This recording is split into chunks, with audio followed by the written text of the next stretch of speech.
7-qoida uchburchakning ichki burchaklari bisektrisalari bitta nuqtada kesishadi.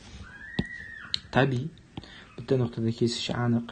Uchburchakning balandliklari ham, medianalari ham hattoki bitta nuqtada kesishadi. Ichki burchaklarining medianalari bisektrisalari haqida gap ketyapti.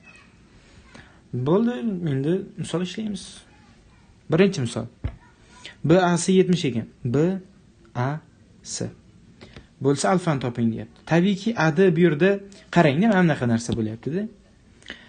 BD bisektrisa bo'lsa, CD bisektrisa bo'lsa, hozir bu yerda yozmagan, chizmagan AD ham o'z bisektrisami yo'qmi desa, albatta bisektrisa. Nima uchun? Chunki bisektrisalar bitta nuqtada kesishadi.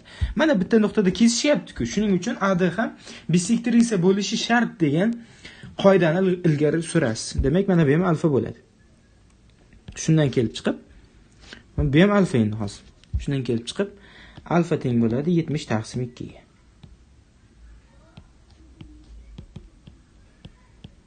$35 ekan. Ikkinchi misol. Bunda ham xuddi shunaqa alfa teng bo'ladi. Dastlab B burchak topib olishimiz kerak. Qarang, qanday topamiz? Burchak B qo'shilgan. Burchak A miz 60 ekan. Burchak C miz 80 ekan. Teng 180. Bundan burchak B ni topadigan bo'lsam, teng bo'ladi 140 ekan. Endi alfani topadigan bo'lsam, burchak B ni yarmiga teng bo'ladi. To'g'rimi? 40 taqsim 2. 20 ekan. Uchinchi misol. Bunda mana bu ham alfa, aniq bu. Gap so'z bo'lishi mumkin emas. Mana bu burchak. Qarang, nima qilamiz? Juda ham zo'r. Mana bu jamisini hozir yozadigan bo'lsam, bu 2 alfa-da. 2 alfa, shuni bilishim kerak. Endi qarang. Mana bu burchak yig'indisi 100 bo'ladimi? Shu 100 gradus qoidaga ko'ra teng edi. Tepadagi 5-qoida edi adashmasam, 5-qoidaga ko'ra uchburchakning ikkita ichki burchagi bisektrisalar kesishdan hosil bo'lgan 100 gradus teng bo'ladi 90 plus bisektrisa chiqmagan burchakning yarmi. Burchak C edi bu 2 alfaga teng ekan. Demak 2 alfa taqsim 2 bo'ladi. Buni alfani topadigan bo'lsam, 100 dan 90 ayiraman 10 bo'ladi. Mana javob chiqdi. Bo'ldi. Shu bilan 7-qoidamiz tugadi. 8-qoidaga o'tamiz. 8-qoida. Uchburchakning ikkita tashqi burchagi va bitta ichki burchagi bisektrisalari uchburchakni tashqarisida bitta nuqtada kesishadi. Demak, ikkita tashqi, bitta ichki burchakning bisektrisalari bitta nuqtada kesishar ekan. Bo'ldi, buni ham bilib oldik. Bilib tushunib olishimiz kerak. Ana endi birinchi qoidaga o'tamiz. 50 bo'lsa, mana bu ham 50 bo'ladi. Chunki bu ham bisektrisa ekanligi aniq. Bitta nuqtada kesishyapti-ku. Qarangda, mana bu bisektrisa BC, AC ham bisektrisa, DC ham shuning uchun ham bisektrisa bo'lishga majbur. Nima uchun? Chunki bu uchalasi bitta nuqtada kesishyapti-ku. Bitta nuqtada kesishsa, biz aytganmiz, bularning hammasi bisektrisa bo'lishi kerak deganmiz. Tushundingmi? Qolgan ikkitasi bisektrisa bo'lgani uchun uchinchisi ham majbur. Alfani topmoqchi bo'lsam, demak alfa teng bo'ladi 180 gradusdan ayirishim kerak alfani qo'shnisini, ya'ni 50 100 ni. Ikkita 50 ta ayirib qo'ya qolaman. Demak, buni alfani topsak,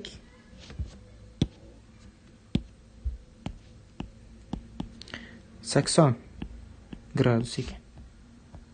Ikkinchisi, bu 70 bo'lsa, mana bu ham alfa bo'lishi kerak. Chunki BD bisektrisa-da, shunisiga ham tushunib oling. Mana shu bisektrisa-da. Demak, bisektrisa bo'lgani uchun alfa bo'ldi. 2 alfa qo'shni burchaklardan topar ekanmiz. 2 alfa qo'shilgan 70 teng bo'lishi kerak 180 gradusga. Demak, 2 alfa teng ekan 180 dan 70 narsa 110.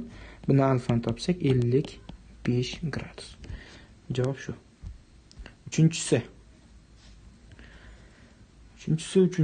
Demak, bu yerda ham mana bular bisektrisa ekanligi ko'rinib turibdi. Nimaga qarang. Bu 40 bo'lsa, bu 70 bo'lsa, jami 110 mi? 110. Bunga qo'shni bo'lgan burchak necha bo'ladi shunda? Yana 70 bo'lib qoladimi? Yig'indisi 180 bo'lishi uchun 110 ga 70 ni qo'shsa 180 ku.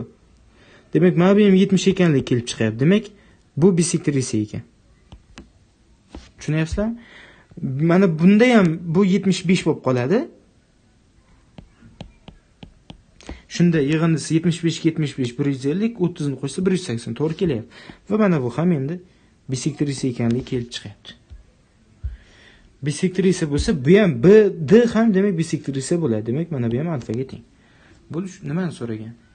Shuni so'ragan. Ikkita alfa qo'shilgan 30, qo'shilgan 45 qilsam, uch burchak ichki burchaklari yig'indisi bo'ladi-da, yig'indisi 180 gradusni berish kerak. Demak, ikkita alfa teng ekan 180 ni 75 dersa 100 necha bo'ladi? Ha, uzr, bu yoqda 45 emas ekan-ku, 40 ekan-ku. Qaramabman. 70 110. Mana. Buni alfani topsak 55 gradus ekan. Bo'ldi shu.